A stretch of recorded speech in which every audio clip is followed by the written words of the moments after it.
ಬೇಸಿಗೆ ಆರಂಭದಲ್ಲೇ ರಾಜ್ಯದಲ್ಲಿ ಭೀಕರ ಬರಗಾಲ ಎದುರಾಗಿದೆ. ಬಳ್ಳಾರಿಯ ಹಲವು ಗ್ರಾಮಗಳಲ್ಲಿ ಬರಗಾಲದ ಛಾಯೆ ಇದೆ. ಬರಗಾಲದ ಭೀಕರತೆಗೆ ಈ ದೃಶ್ಯಗಳೇ ಸಾಕ್ಷಿ. ಸಿರಗುಪ್ಪ ತಾಲೂಕಿನ ರಾರಾವಿ, ಚಾಣಕನೂರು, ಕರ್ಚೇಡು, ವೇದಾವತಿ ನದಿ ಒಡಲಲ್ಲೇ ಬೋರ್ವೆಲ್ ಕೊರೆದಿದ್ದಾರೆ ರೈತರು. ವೇದಾವತಿ ನದಿಯಲ್ಲೇ ಬೋರ್ವೆಲ್ ಕೊರೆಸಿದ್ದಾರೆ ಅನ್ನದಾತರು. ಅಂತರ್ಜಲ ಮಟ್ಟ ಕುಸಿದಿರೋದಕ್ಕೆ ಹೈರಾಣಾಗಿ ಹೋಗಿದ್ದಾರೆ ರೈತರು. 20 ಅಡಿ ಆಳಕ್ಕೆ ಬೋರ್ ಕೊರೆದ್ರೂ ಕೂಡ ನೀರು ಮಾತ್ರ ಸಿಗ್ತಾ ಇಲ್ಲ. ಎಂತಹ ದುರಂತ ನೋಡಿ. ಬಿಸಿಲ ಹೊಡೆತಕ್ಕೆ ವೇದಾವತಿ ಸಂಪೂರ್ಣವಾಗಿ ಖಾಲಿಯಾಗಿದೆ. ಸಾವಿರಾರು ಎಕರೆ ಭತ್ತದ ಕೃಷಿ ಭೂಮಿಗೆ ನೀರೇ ಇಲ್ಲ.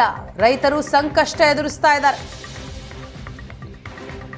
ಸಾಮಾನ್ಯವಾಗಿ ಮನೆಗಳಲ್ಲಿ, ಊರುಗಳಲ್ಲಿ ಬೋರ್ ಕೊರೆಯೋದನ್ನು ನೀವು ನೋಡಿರ್ಬೋದು. ಆದರೆ ಬಳ್ಳಾರಿ ಜಿಲ್ಲೆಯಲ್ಲಿ ಯಾವ ರೀತಿ ಭೀಕರ ಬರಗಾಲ ಬಂದಿದೆ ಅಂದರೆ, ನದಿಗಳಲ್ಲಿ ಕೂಡ ಬೋರ್ವೆಲ್ ತೊಡ್ತಕ್ಕಂಥ ಪರಿಸ್ಥಿತಿ ನಿರ್ಮಾಣವಾಗಿದೆ. ತಾವಿಲ್ಲಿ ನನ್ನ ಬಲವಾದ ನೋಡ್ತಿರೋದು, ನಾವೀಗ ಸಿರುಗುಪ್ಪ ತಾಲೂಕಿನ ವೇದಾವತಿ ನದಿ ಭಾಗದಲ್ಲಿದ್ದೇವೆ.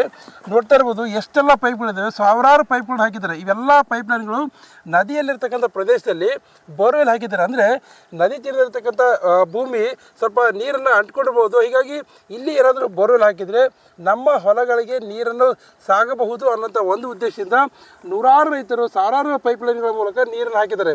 ಇಲ್ಲಿಂದ ಬೋರ್ವೆಲ್ಗಳಿಂದ ನೀರನ್ನು ಹೊಲಕ್ಕೆ ತೆಗೆದುಕೊಂಡು ಹೋಗ್ತಕ್ಕಂಥ ಪ್ರಯತ್ನ ಮಾಡ್ತಿದ್ದಾರೆ. ಆದರೆ ದುರಾದೃಷ್ಟ ಏನಂತಂದರೆ ನದಿ ಕೂಡ ಬತ್ತಿ ಹೋಗಿದೆ. ಮೇಲ್ಭಾಗದಲ್ಲ, ಒಳಭಾಗದಲ್ಲಿ ಕೂಡ ಬತ್ತಿ ಹೋಗಿದೆ. ಯಾಕಂದರೆ ಇಷ್ಟೆಲ್ಲ ಸರ್ಕಸ್ ಮಾಡಿದ್ರೆ ಕೂಡ ಒಂದು ಸ್ವಲ್ಪ ಮಟ್ಟಿಗೆ ನೀರು ಬಂದ ಹೊರತಾಗಿ ಸಂಪೂರ್ಣವಾಗಿ ನೀರು ಬರೋದ್ರಲ್ಲಿ ವಿಫಲವಾಗಿದೆ.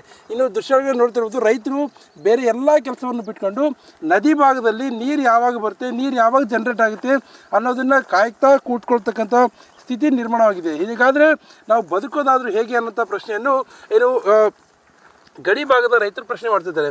ಯಾಕಂದರೆ ಕೆನಾಲಿಂದ ನೀರು ಬರ್ತಾ ಇಲ್ಲ, ನದಿಯಲ್ಲಿ ನೀರಿಲ್ಲ, ನದಿಯಲ್ಲಿ ಬೋರ್ವೆಲ್ ಹಾಕಿದ್ರು ನೀರು ಸಿಗ್ತಾ ಇಲ್ಲ. ಹೀಗಾದರೆ ಹಾಕಿದಂಥ ಬಂಡವಾಳಕ್ಕೆ ಯಾರು ಹೊಣೆ ಅಂತಕ್ಕಂಥ ಪ್ರಶ್ನೆಯನ್ನು ರೈತರು ಮಾಡ್ತಾ ಇದ್ದಾರೆ. ಇನ್ನು ಈ ಬಗ್ಗೆ ಮಾತಾಡೋಕ್ಕೆ ರೈತರು ನಮ್ಮ ಜೊತೆ ಇದ್ದಾರೆ. ಅವ್ರನ್ನೇ ಕೇಳಬನ್ನಿ. ಸರ್, ಈಗ ಸಂಪೂರ್ಣವಾಗಿ ನದಿ ಬತ್ತಿ ಹೋಗಿದೆ. ಏನೋ ಒಂದು ಆಶಾಭಾವನೆ, ನದಿಯಲ್ಲಿ ಬೋರ್ವೆಲ್ ಹಾಕ್ತಾಯಿದ್ದೀರಾ, ಆ ನೀರೇನಾದ್ರು ಬರ್ತಾ ಇದೆಯಾ? ಏನೋ ಅನುಕೂಲ ಆಗ್ತಾ ಇದೆಯಾ? ಇಲ್ಲ ಸರ್, ಬೋರು ಕೂಡ ನೆಡ್ತೆ ನೀರು ಬರ್ತಾ ಇಲ್ಲ ಸರ್. ಬತ್ತೇ ಬಿಡು ಸರ್. 20 ಅಡಿ ಕೊರೆದ್ರೆ ಸರ್ ನೀರು ಸಿಗ್ತಾ ಇಲ್ರಿ. ಎಕರೆ ಒಂದು 40 ಸಾವಿರ ಖರ್ಚು ಹಿಡಿದ್ವಿ ಸರ್. ಇವಾಗ ಸದ್ಯ ಏನೋ ನದಿ ನೀರು ಬಂದ್ರೆ ರೈತರು ಉಳಿಯಕ್ಕೆ ಸಾಧ್ಯ ಸರ್. ಇಲ್ಲದ್ರಿಗೆ ಭಾಳ ಕಷ್ಟ ಆಗುತ್ತೆ ಸರ್ ರೈತರಿಗೆ. ಇದಕ್ಕೆ ಯಾರು ಸರ್ ಹೊಣೆಗಾರರು? ಸರ್ಕಾರ ಹೊಣೆ ಸರ್. ಇದು ನಮ್ಗೆ ಪರಿಹಾರನ ಕೊಡ್ಬೇಕು ಸರ್, ನೀರನ್ನು ಬಿಡ್ಬೇಕ್ರಿ.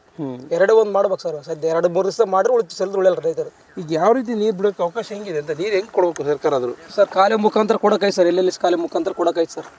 ನೀರದ ಡ್ಯಾಮಿಗೆ ಖಾಲಿ ಅಂದ್ರಲ್ಲ? ಡ್ಯಾಮ್ನಾಗ ಐತೆ ಸರ್. ಭದ್ರ ಡ್ಯಾಮ್ನಲ್ಲಿ ಐತಲ್ಲ ಸರ್. ಈ ಡ್ಯಾಮ್ನ ಕೂಡ ಐತೆ ಸರ್. ನಮಗೆ 1-2 ದಿವಸ ಸರ್ ಆದ್ರೂ ಸಾಕು ಸರ್. ಒಂದು ನೀರು ಬಂದ್ರೆ ಆಯ್ತು ಸರ್. ನಮಗೆ ಭತ್ತ ಬರ್ತಾರೆ. ಇಲ್ಲದ ಸಂಪೂರ್ಣ ನಾಶ ಆಗ್ತದೆ, ಏನು ಉಳಿಯಲ್ರ.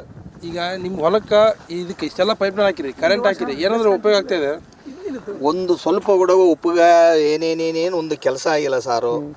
ನಾವು ಹಗಲು ರಾತ್ರಿ ಇಲ್ಲಿ ಅಗರ್ಯಾಗ ಬಿದ್ದು ಎಲ್ಲ ತಲೆ ಮಾಡಿದ್ರು ಕೂಡ, ಯಾವ ಸರ್ಕಾರದವರು ಹೇಳಿದ್ರು ಕೂಡ ನಾಳೆ ಎತ್ತಿಸ್ತೀವಿ, ಇವತ್ತು ಎತ್ತಿಸ್ತೀವಿ ಅಂದರೆ ನಾವು ಹೋಗ್ಲಿ, ನಮ್ಮ ಬೆಳೆ ಹೋಗ್ಲಿ, ಮುಂದೆ ಹುಟ್ಟಿದ ಮಕ್ಕಳಿಗನ್ನ ಒಂದು ಸ್ವಲ್ಪ ನೀರು ಕೊಡೋಕ್ಕನ್ನ ನೀರಿಲ್ಲ ಅಂದರೆ ಯಾವ ಉದ್ದೇಶದಿಂದ ರೈತರು ಅನುಭೋಗ ಮಾಡಬೇಕು.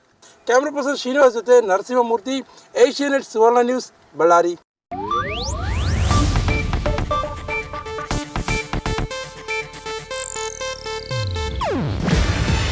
ಇದು ಏಷ್ಯಾನೆಟ್ ನ್ಯೂಸ್ ನೆಟ್ವರ್ಕ್ ಪ್ರಸ್ತುತಿ. ನೀವು ನೋಡ್ತಿದ್ದೀರಾ ಏಷ್ಯಾನೆಟ್ ಸುವರ್ಣ ನ್ಯೂಸ್.